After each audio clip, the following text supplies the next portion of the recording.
Bonjour à tous. Est-ce que vous allez bien ce matin? On n'est pas encore le soir, mais apparemment, comme on dit le soir, j'ai prêché jusqu'au soir. Comme ça, je vais pouvoir durer. Qui est là jusqu'au soir avec moi? Ok. Pas beaucoup de mains qui se lèvent quand même. Alléluia. On peut remercier l'équipe technique qui font un travail extraordinaire. On peut les applaudir parce qu'ils font du boulot extraordinaire. Il y en a qui sont à la régie, il y en a qui sont derrière les caméras, il y en a qui sont... qui font du boulot de fou, et merci pour eux. Merci aussi si vous prenez le temps d'aller remercier les moniteurs d'école du dimanche à la fin, lorsque vous récupérez votre enfant. Ils le font bénévolement, ils ne sont pas payés par l'Église. Donc vous pouvez les remercier aussi. Remercions aussi ceux qui sont à l'accueil, à la sécurité. Merci pour ces gens, c'est ce qui fait la force de l'Église Connect. Amen. L'Église a besoin de toi. Est-ce que tu le crois? Oui, tu peux dire à ton voisin, l'Église a besoin de toi.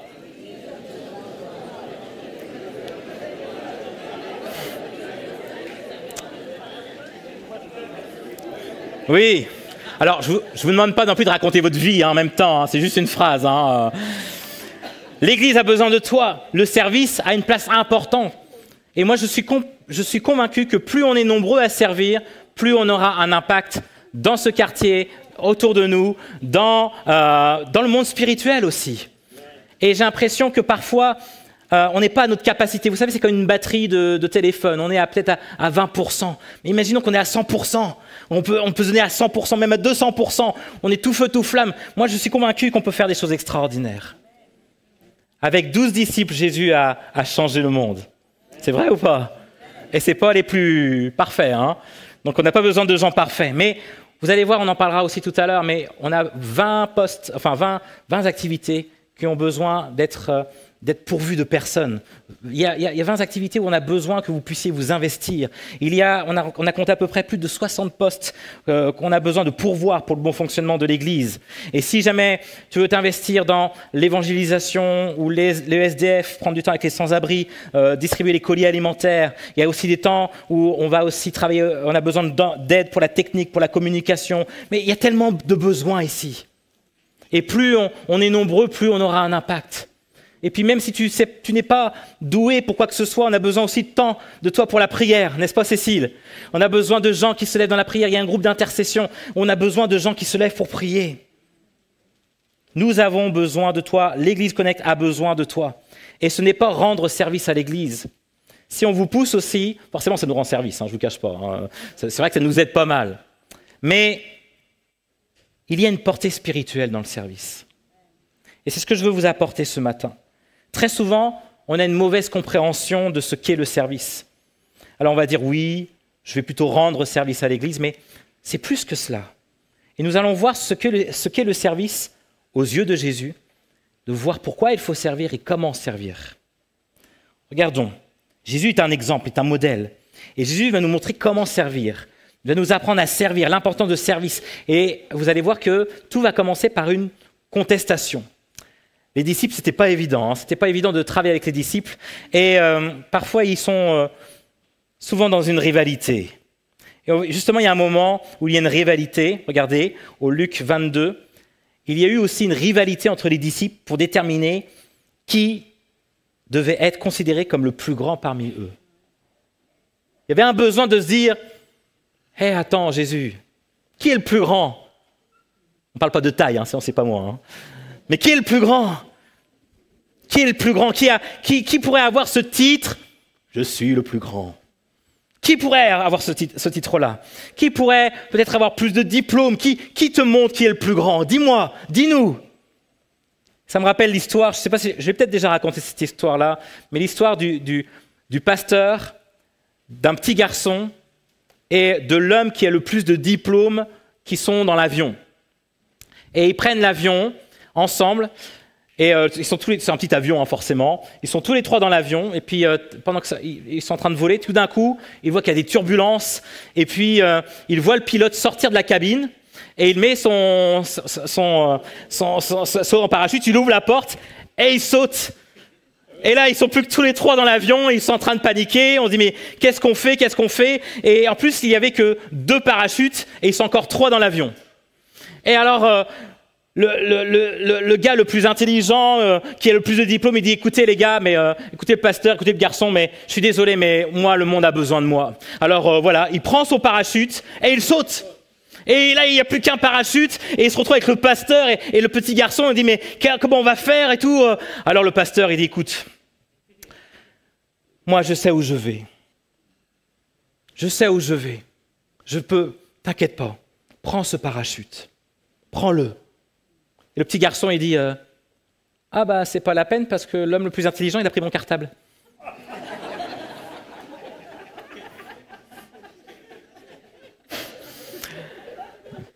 C'est un exemple de parfois on est à la grosse tête.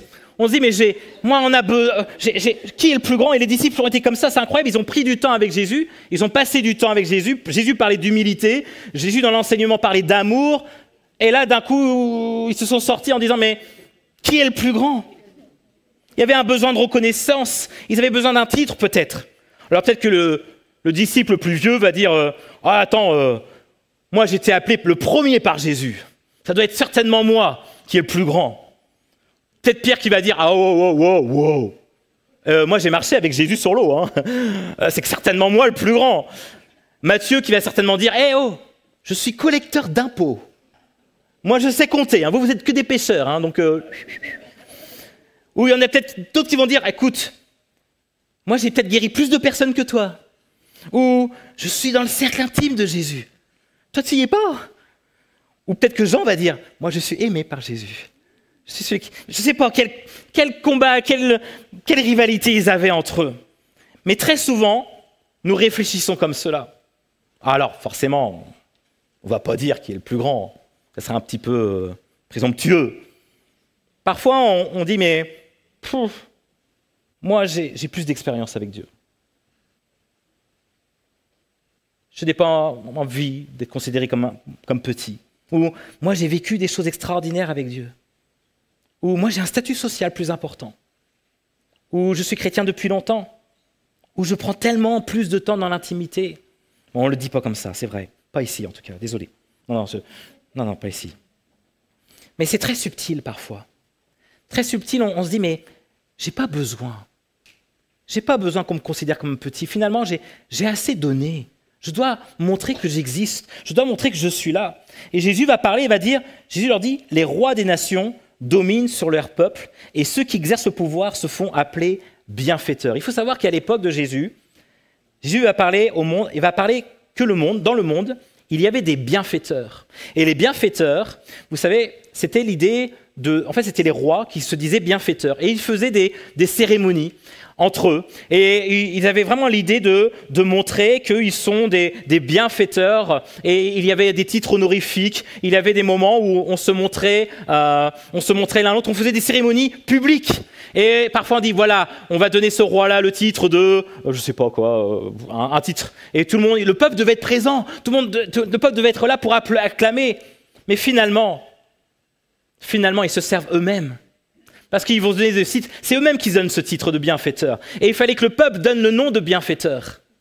Mais finalement, ils continuaient à oppresser le peuple. Et Jésus nous dit, mais vous n'êtes pas comme cela. Vous n'êtes pas dans cette manière de penser.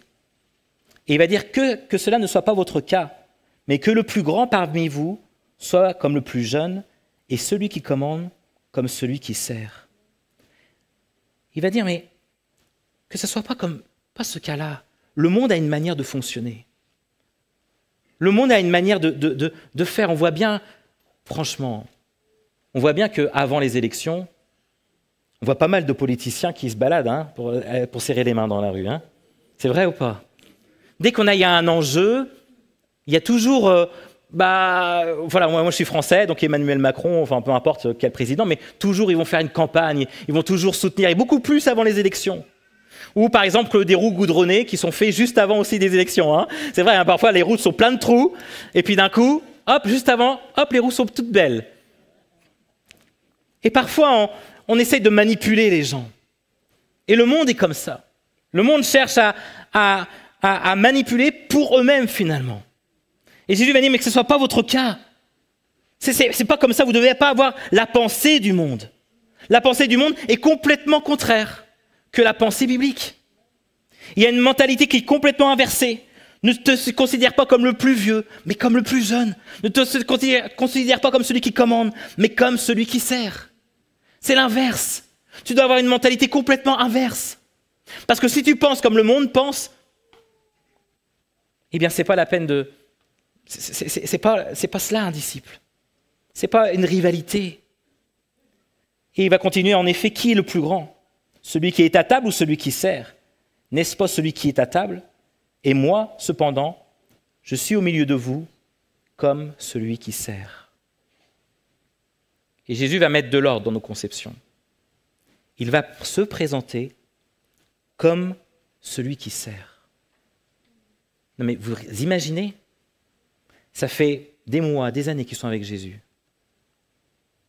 Et là, ils l'ont reconnu. Pendant un moment, Pierre a reconnu qu'il était le Messie, le Christ, le Fils du Dieu vivant. Ils avaient reconnu qu'il était celui qui était appelé depuis des centaines et des centaines d'années. Il y a eu plusieurs prophéties qui montraient qu'il allait venir. Et Jésus va dire, « Moi, je suis au milieu de vous comme celui qui sert. » Jésus peut venir en demandant, en disant, « Écoute, moi je suis venu au milieu de vous comme le Fils de Dieu. Je suis venu au milieu de vous comme le Sauveur du monde. » Il n'a pas donné ce titre-là. Il n'avait pas besoin de reconnaissance, mais il se présente comme celui qui sert parce que le service, mes amis, et c'est là où je veux en venir, le service est d'une autre portée. Le service est beaucoup plus grande et beaucoup plus profonde que tu le penses. Jésus va dire dans Marc 10, verset 45, « Car le Fils de l'homme n'est pas venu pour être servi, mais pour servir et donner sa vie en rançon pour une multitude. » Jésus va très souvent se présenter comme celui qui va servir.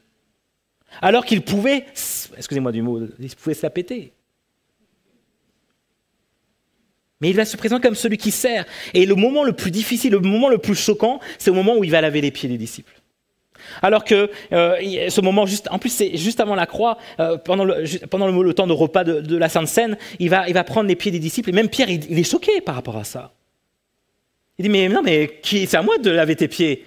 Non, tu n'as pas compris, Pierre. C'est complètement l'inverse. C'est une autre mentalité. Le monde fonctionne comme ça, mais toi, ne fonctionne pas comme ça.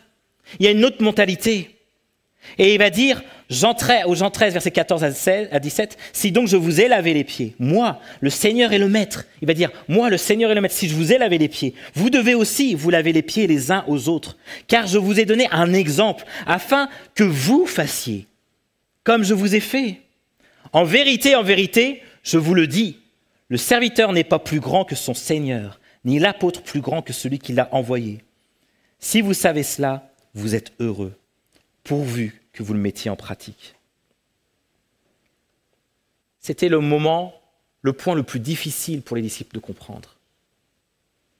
Oui, des fois, prier pour des Samaritains, prendre du temps avec ceux qui sont rejetés, c'était parfois peut-être difficile.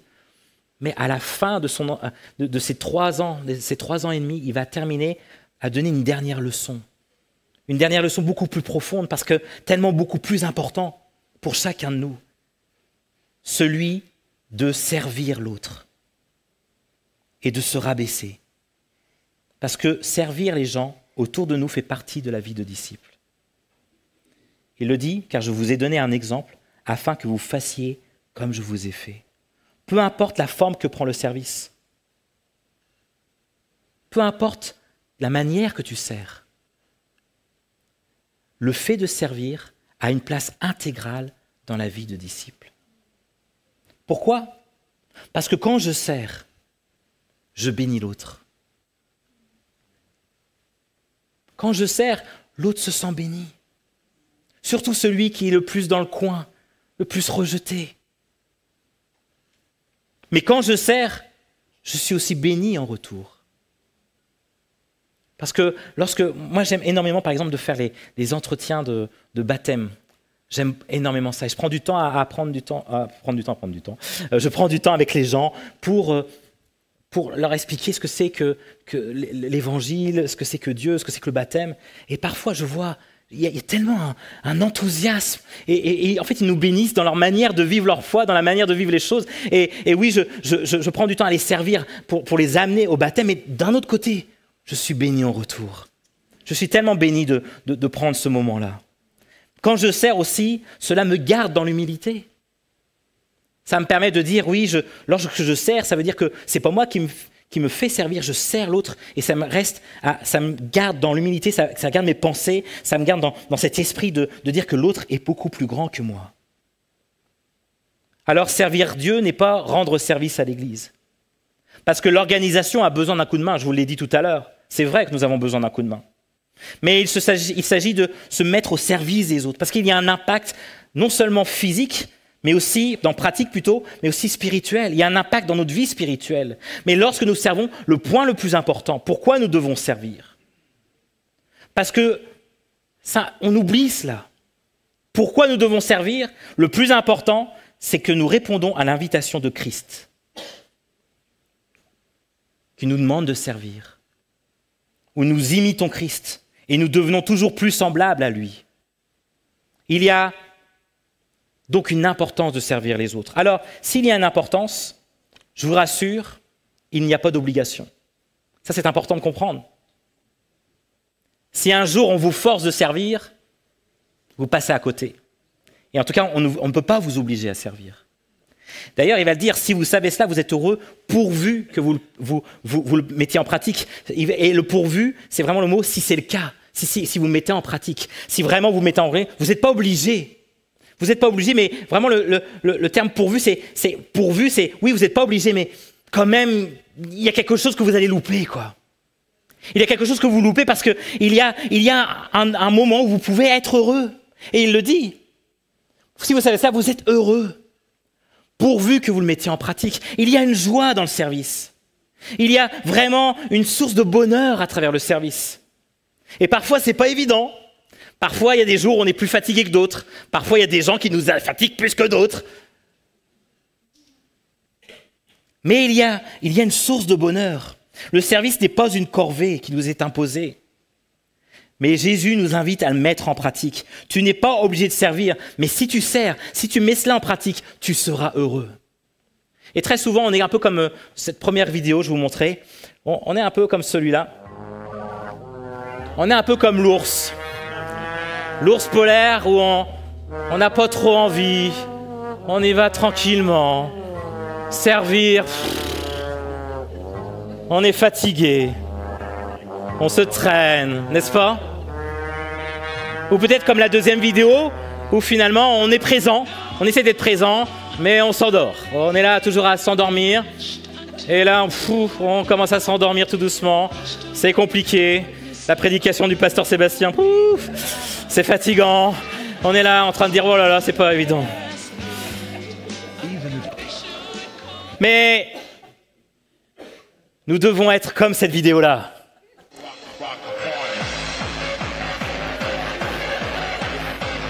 Je veux voir des pingouins qui sautent, heureux de servir.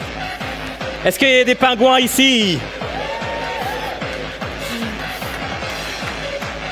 Et très souvent, il y a une joie dans le service. Il y a une joie parce que non seulement c'est une promesse de Dieu, que Dieu va nous donner cette joie, mais il y a aussi le fait de servir, on sert Christ. On est en train de servir Jésus. On va en parler tout à l'heure, mais il y a une joie. J'ai beaucoup aimé, moi je suis vraiment touché parce que il y a ici des personnes, moi ça m'a vraiment chamboulé, hein, mais il y a des personnes âgées ici qui servent dans l'ombre, qui servent dans l'église, et elles font à leur niveau. Forcément, on ne peut pas trop leur demander, mais il y a des personnes qui servent, des personnes âgées surtout. Après, les jeunes ils servent aussi, aussi, il n'y a pas de souci, mais surtout, moi je vois des personnes d'un certain âge, très âgées, et je le vois qu'ils le font avec le sourire. C'est vrai. Je suis étonné de voir ça. Ils le font fidèlement depuis plusieurs années. Et ils le font avec le sourire. Alors certains vont me dire, moi désolé Sébastien, mais moi j'arrive plus à trouver la joie. J'arrive plus à trouver la joie. Ça fait des années que je sers. Je ne suis pas comme le pingouin encore. Moi je n'arrive plus à trouver cette joie. Et parfois lorsqu'on ne trouve plus cette joie, eh bien on dit on va laisser la place aux autres. Parce que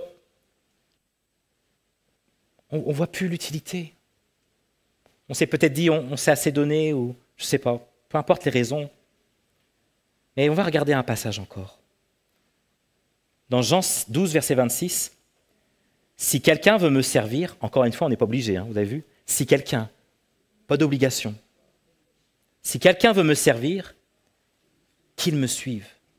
Et là où moi, je suis, là aussi sera mon serviteur.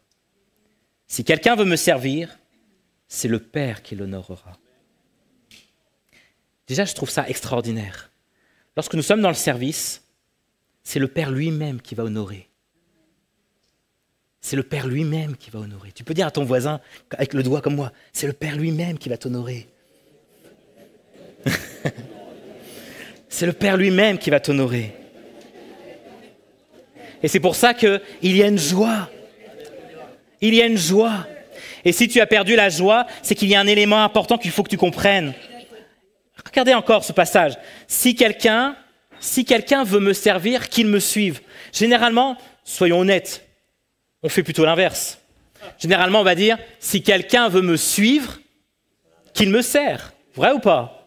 Chaque fois, on se dit, tiens, je veux, on est dans cette mentalité, je veux suivre Jésus, alors je vais le servir. C'est comme ça que l'on réfléchit, avouez-le. Sauf que Jésus va dire à l'inverse. Si quelqu'un veut me servir, qu'il me suive. Il y a une autre mentalité. Parce que je veux le servir. Si tu veux le servir, alors tu dois apprendre à le suivre. Amen. Vous comprenez ? Si tu veux le servir, tu dois d'abord apprendre à le suivre. Et très souvent, on fait l'inverse. Très souvent, on veut suivre Jésus, alors on va apprendre à le servir. Et très souvent, parfois c'est compliqué, parfois on est fatigué, parfois on ne trouve plus pourquoi on le fait cela. Parce qu'on fait l'inverse. On mélange les deux verbes. Mais la Bible dit, si quelqu'un veut me servir, qu'il me suive. Il y a d'abord une volonté de notre part de suivre d'abord Jésus. Il y a d'abord une volonté de notre part d'être dans ses pas, d'être dans ses enseignements, d'être consacré, d'être mis à part dans la prière, de chercher Jésus, de voir comment Jésus il a vécu, comment il a fait des choses, de prendre du temps à connaître Jésus. Et à se dire, mais comment il est Jésus? Comment il a vécu les choses? De voir, mais comment comment il a fait, comment il a été quand il était sur terre. Et je prends du temps à suivre Jésus. Et lorsque je prends du temps à suivre Jésus, d'un coup, il y a quelque chose dans notre cœur. Je dis, mais je ne peux pas rester les bras croisés. Je ne peux pas rester les bras croisés parce qu'il y a quelque chose que je veux apporter, parce que j'ai tellement suivi Jésus, j'ai tellement compris comment il était, j'ai tellement compris ce Dieu extraordinaire, j'ai tellement compris ses enseignements, que ça bouillonne au fond de toi. Ça bouillonne tellement que tu dis, j'ai envie de le suivre, et j'ai envie de le servir à travers ça. Est-ce que vous comprenez? Et parfois nous oublions, nous avons perdu notre joie, parce que nous prenons plus de temps avec Dieu. Parce que dans notre culte personnel, nous prenons plus de temps avec Dieu. Ou parfois, on ne laisse pas le temps à rechercher davantage. On est tellement figé dans nos idées. Et on ne laisse pas Dieu nous parler, Dieu nous forger. Dieu nous donner cette joie, Dieu nous donner cette paix, Dieu qui nous transforme au fond de nous. Il faut laisser le Saint-Esprit travailler dans nos cœurs. Et nous redonne une nouvelle joie. Parce que lorsque le Saint-Esprit travaille, c'est sûr, 100%, il y a le fruit de l'Esprit qui va agir. Et dans le fruit de l'Esprit, il y a de la joie. Amen.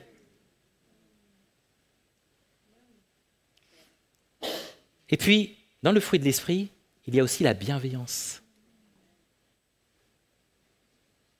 Ça veut dire que le Saint-Esprit travaille en moi et ça permet d'être vigilant où c'est qu'il y a un besoin.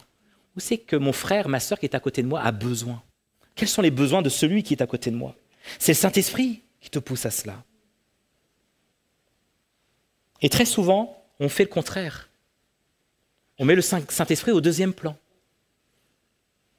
Et on devient une église qui devient une église sociale. On fait des activités, mais on oublie que le Saint-Esprit a une part, et c'est lui qui doit donner l'élément essentiel. On en a parlé, on est dans le thème de la Pentecôte, on en a parlé la semaine dernière, l'indispensable Saint-Esprit, l'importance du Saint-Esprit dans nos vies. Alors comment servir? Comment servir? Eh bien, la première chose, c'est avec son cœur. Tu dois d'abord servir avec ton cœur. J'aime beaucoup l'attitude des apôtres. Les apôtres, par exemple, Pierre qui écrit des lettres, il va dire « de la part de Simon-Pierre, serviteur et apôtre de Jésus-Christ ». Regardez le passage dans 2 Pierre 1, verset 1. De la part de Simon-Pierre, serviteur et apôtre de Jésus-Christ. C'est-à-dire qu'il va d'abord se présenter comme le serviteur et ensuite comme apôtre. Parce que le plus important, c'est d'être serviteur. Jude aussi va utiliser le mot serviteur. Regardez dans Jude 1, verset 1, de la part de Jude, serviteur de Jésus-Christ et frère de Jacques.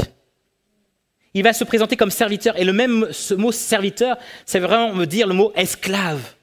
Je suis entre les mains de Dieu. Et Jude, vous savez, c'était le demi-frère de Jésus. Je ne sais pas pour vous, mais moi j'aurais pu dire, moi je suis Jude, demi-frère de Jésus. C'est vrai, hein, non? Quand même, de se dire, mon frère, c'est Jésus, quoi. Mais c'est pas comme cela. Il se présente comme le serviteur, comme un esclave. Je ne viens pas pour servir pour faire plaisir à l'Église Connect, mais je viens pour servir Jésus. Paul va dire dans Colossiens 3, « Quel que soit votre travail, faites-le de tout votre cœur, comme pour le Seigneur et non pour des hommes. Rappelez-vous que le Seigneur vous récompensera, vous recevrez les biens qu'il réserve aux siens, car le véritable maître que vous servez, c'est le Christ. C'est lui que vous devez servir. » Et le cœur a une place importante. On ne demande pas des gens parfaits. On demande des gens qui ont un cœur, une motivation à travers le cœur, qui sont entiers, qui sont authentiques, qui veulent le servir avec leur cœur. Deuxième point, comment le servir? En étant disponible. Parfois, nous avons... Désolé, je me mets aussi dans le cas, mais on a trop de projets dans nos vies. Il y a trop de choses dans nos vies. Bien souvent, nous mettons Dieu dans nos projets, alors que notre vie est remplie de plein d'autres projets. Dans Proverbe 19, verset 21, il est écrit « Il y a dans le cœur de l'homme beaucoup de projets, mais c'est le plan de l'Éternel qui s'accomplit. » Et très souvent, on a trop de projets. On n'a plus le temps pour servir Dieu. Et ce n'est pas juste, parce que rappelle-toi d'où tu es. Rappelle-toi d'où tu viens. Jésus était toujours disponible. Nous découvrons que Jésus est disponible du jour comme de nuit. Nicodème est venu de nuit. Et il était disponible pour cela.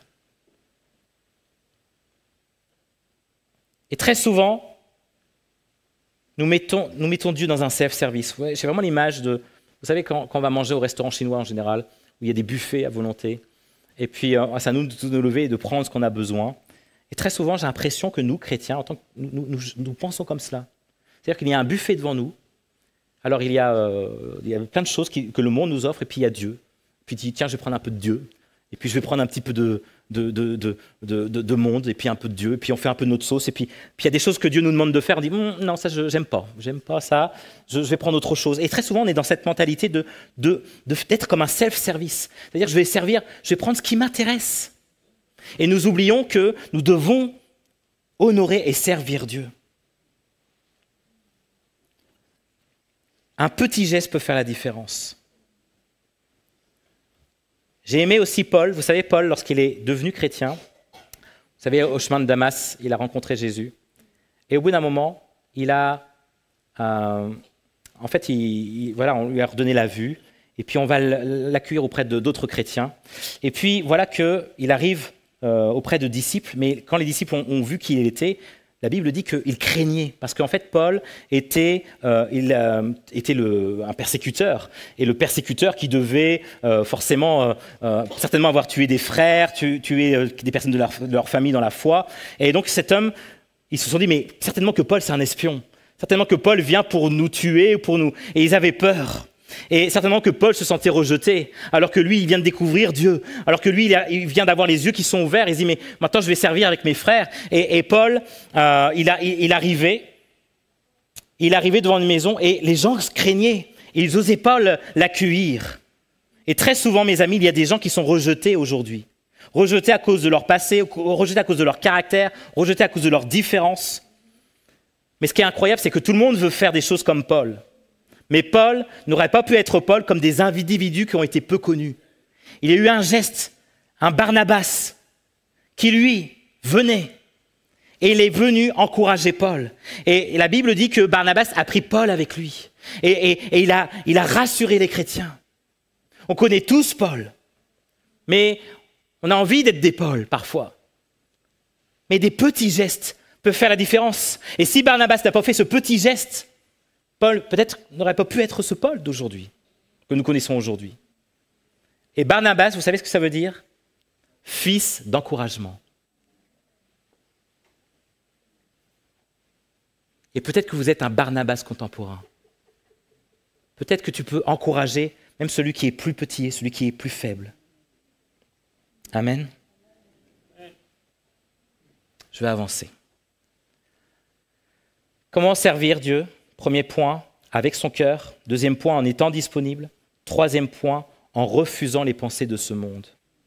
Parce que parfois, j'entends souvent dire « Oh là là, si je m'engage, je vais mettre le doigt dans l'engrenage. Ça va être compliqué.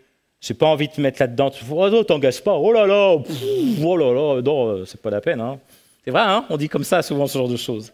D'ailleurs, il y a un proverbe oriental qui dit « Le service des grands ressemble à la mer. Plus on est engagé et plus on court de risques. » Donc ça veut dire que voilà, je préfère pas prendre de risques, ne nous engageons pas, mieux vaut pas. Et le monde fonctionne comme ça, dit « Prends pas trop d'engagement. » Et très souvent, eh bien, c'est vraiment un prétexte pour faire autre chose, pour faire ce qu'on a envie de faire. Mais Paul va dire dans Galates 5, verset 13, « Mais vous, frères, vous êtes appelés à la liberté, seulement ne faites pas de cette liberté un prétexte pour vivre selon les désirs de votre propre nature. Au contraire, laissez-vous guider par l'amour pour vous mettre au service les uns des autres. »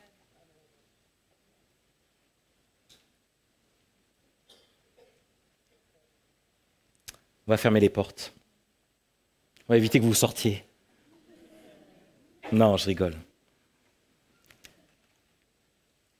Pourquoi se laisser guider par amour pour se mettre au service les uns des autres? Pourquoi? Parce qu'il y a une portée spirituelle, encore une fois. Il y a une portée spirituelle. Ce qui m'amène au dernier point.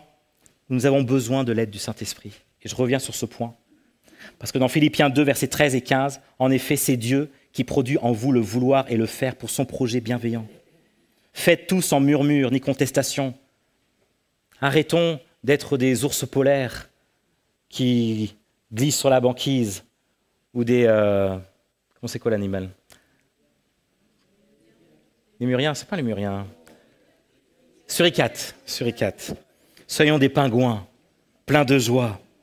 Faites tout sans murmure ni contestation, afin d'être irréprochables et purs, des enfants de Dieu sans défaut au milieu d'une génération perverse et corrompue. C'est comme des flambeaux dans le monde que vous brillez parmi eux. Nous sommes dans une génération qui est perverse et corrompue. Nous sommes dans une génération qui cherche à servir l'autre pour être servi en retour. C'est vrai ou pas? Nous sommes dans une génération qui cherche de trouver des failles pour pouvoir s'engouffrer et gagner plus d'argent. Mais nous ne sommes pas dans ce monde-là. Parce que c'est le Saint-Esprit qui produit en nous le vouloir et le faire pour son projet bienveillant. C'est lui qui donne ce désir ardent de servir Dieu. C'est Dieu qui agit en nous. Et Charles Spurgeon va dire, il y a une source vivante à l'intérieur. Il y a une source vivante à l'intérieur. Et c'est de là que jaillisse la motivation pour servir les autres. Le Saint-Esprit est une source vivante à l'intérieur de nous. C'est lui qui produit le vouloir et le faire. Il va transformer notre volonté en sa volonté. Je vais demander au groupe de louanges de monter. On va terminer par un chant. Et c'est vrai qu'on a proposé plusieurs postes. Il y a plusieurs postes qui sont là. Il y en a d'autres derrière. Au moins, regardez. Au moins, écoutez. Si vous ne faites rien, essayez peut-être de se dire, mais c'est vrai, je vais juste écouter. Et peut-être mettre ça dans la prière. Et demander au Saint-Esprit de vous aider à faire les bons choix. Mais cherchez à servir. Et aujourd'hui, l'Église Connect propose des services. On peut servir dans plein de domaines. Le mariage, c'est pas juste on va servir, vous n'allez pas vous marier, hein. C'est servir, on me posait la question tout à l'heure, c'est vraiment servir pour préparer les mariages, pour aider ceux qui vont se marier, La logistique, c'est vraiment pour travailler, pour mettre des choses en place pour l'Église, pour que les choses se passent bien. On va développer l'évangélisation, à mettre l'évangélisation dans le quartier, à mettre des choses pour impacter l'extérieur. On parle de plus de... On a besoin de 4 personnes pour la sécurité, de 5 personnes régulières dans le SDF. On a besoin de gens pour les SDF. On a besoin de personnes dans l'accueil qui ont un beau sourire. On a besoin de personnes au niveau des cafés, des personnes au niveau de la vidéo. On a besoin de personnes pour déplacer des chaises, des caisses avec Chaleureusement Vôtre. On a besoin de personnes au niveau de la sono. On a besoin de personnes au niveau du nettoyage. On a besoin de personnes à Kids Connect. 20 personnes, nous avons besoin de 20 personnes à Kids Connect. 20 personnes.